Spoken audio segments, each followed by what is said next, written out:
Absolute Assemblée Générale vous aide à gérer sans effort la partie administrative des réunions du conseil d'administration, des assemblées générales et des assemblées générales extraordinaires. Absolute Assemblée Générale est un assistant qui rassemble les données de votre bilan fiscal et les détails des dossiers associés. Il vous permet ainsi de générer facilement des convocations, des procurations, des listes de présence et des procès-verbaux. Ces documents sont automatiquement enregistrés dans Absolute DMS. Vous pouvez également adapter l'assistant à vos propres besoins en modifiant les paramètres. Prenons de Démo Compagnie par exemple. J'ai préparé le bilan fiscal. Dans l'onglet « Données du dossier », vous retrouverez des détails concernant l'Assemblée générale entre autres.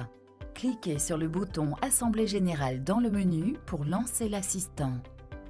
Un aperçu des sortes de réunions s'affiche. Sélectionnez la réunion souhaitée en double-cliquant dessus. Ici, je choisis l'Assemblée générale ordinaire. Un assistant apparaît alors avec en haut un résumé des différentes étapes et en bas un écran détaillé pour chaque étape. Toutes les informations disponibles dans le bilan fiscal sélectionné sont automatiquement copiées dans cet écran détaillé. Utilisez les boutons « Étape suivante » et « Étape précédente » pour naviguer dans l'assistant. Bien sûr, vous n'êtes pas obligé de tout faire en une seule fois. Vous pouvez également sauvegarder votre progression en cliquant sur le bouton « Enregistrer » et y revenir ultérieurement. Je commence par la première étape, la convocation. Vous pouvez choisir de créer des convocations et les formulaires de procuration associés. Ce n'est pas nécessaire. Sautez cette étape en cochant la case « Ne produisez pas de document de convocation ».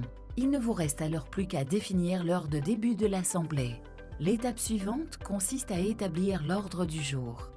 Par défaut, l'Assemblée générale d'Absolute met quelques points à l'ordre du jour et en suggère d'autres.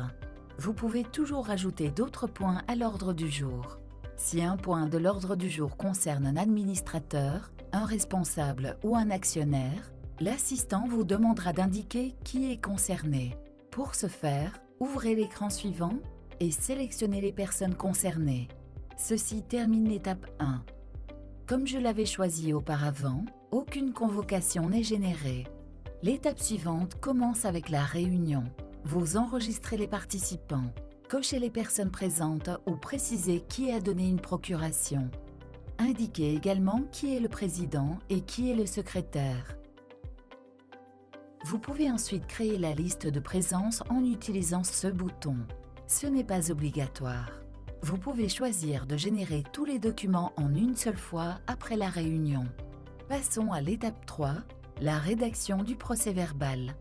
Après avoir parcouru les formalités, l'assistant examine chaque point de l'ordre du jour séparément. Par point de l'ordre du jour, vous indiquez l'approbation ou le rejet, le nombre de votes, et un commentaire si nécessaire. Par défaut, ces commentaires ne sont pas inclus dans le procès-verbal, sauf si vous le souhaitez. Dans ce cas, cochez cette case. Dans le point de l'ordre du jour relatif aux résultats, vous trouverez un résumé des chiffres. Après le dernier point de l'ordre du jour vient la dernière formalité, l'inscription de l'heure de fin de la réunion. Vous pouvez maintenant générer les documents souhaités en cliquant sur ce bouton. 2 clics plus tard, Absolute Assemblée Générale prépare les documents pour vous et les enregistre dans la gestion des documents. Consultez-les dans le dossier fiscal en cliquant sur « Documents » en haut de l'écran. Voici à quoi ressemble la liste de présence. Voici à quoi ressemble le procès-verbal. Absolute Assemblée Générale travaille avec un certain nombre de textes standards. Consultez le guide pour voir comment adapter ces textes via les paramètres, par dossier ou pour tous vos clients.